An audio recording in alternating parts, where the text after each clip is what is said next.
Welcome back. In the second part of our new series on the recruitment and selection of staff at school level for the filling of state-paid posts, we take a closer look at the parties involved in the process of recruitment and selection, as well as the respective roles and responsibilities. The first party to a recruitment and selection process is the candidate. The candidate must ensure that he or she is registered as an educator with the South African Council for Educators, commonly known as SACE, before he or she begins teaching. Secondly, the candidate must submit an online application for a vacant educator post that complies with the requirements determined for that post. This is applicable in the Western Cape, as we're not sure how other provinces deal with their recruitment and selection process. The second party to any RNS is the School Governing Body's Selection Committee. The Selection Committee carries out various functions for the school governing body in relation to the recruitment and selection of candidates for appointment in a vacant educator post as funded by the state. Their responsibilities include determining the selection criteria, shortlisting candidates for interviews, interviewing all shortlisted candidates, selecting recommended candidates, and submitting a list of preferred candidates to the SGB for recommendation to the HOD of the province for appointment. The third party that plays a crucial role is the school governing body.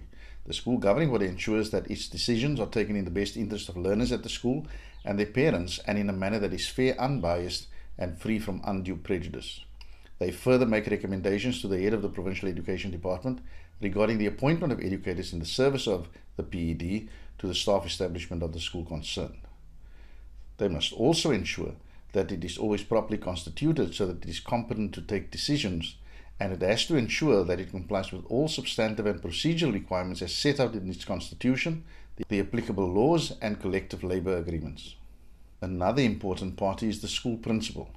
The principal attends to the professional management of the public school concerned under the authority of the HOD of the PED. The principal also serves in an official capacity on the governing body of the public school concerned and is required to assist the governing body of the public school in performing of its functions and responsibilities. Together with the school management team, the principal should also assist with the determination of post requirements for any vacant educator post at school level. Another party that plays an important role is the Education District Office. The District Office provides resource support to the governing bodies of public schools engaged with the filling of vacant educator posts as funded by the state. The head of the Provincial Education Department is also an important player. The HOD is responsible for allocating educator posts created by the MSc for Education to public schools and appointing educators in the service of the PED to the staff establishments of public schools in the province. A role that cannot be underestimated is that of the union representative. The union reps observe the processes and protocols followed by the governing body of a public school who is engaged with the filling of a vacant educator post funded by the state. A new dynamic is the Provincial Competency Testing Centre. The testing centre conducts competency-based assessments in respect of candidates shortlisted for appointment in positions on the SMT of a public school.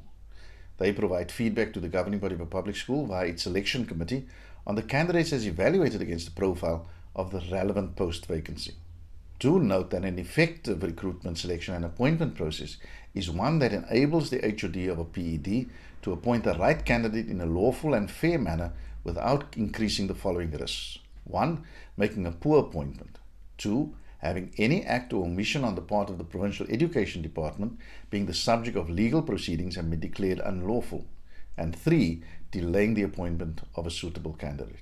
In our next video, we will further unpack this process to ensure that you are able to conclude a recruitment and selection process in a way that leads to a successful appointment. In the meantime, we ask that you subscribe to this channel by pressing the subscribe button, to click the notification bell so that you are alerted to all new videos that are uploaded to the channel. We will see you soon. Goodbye.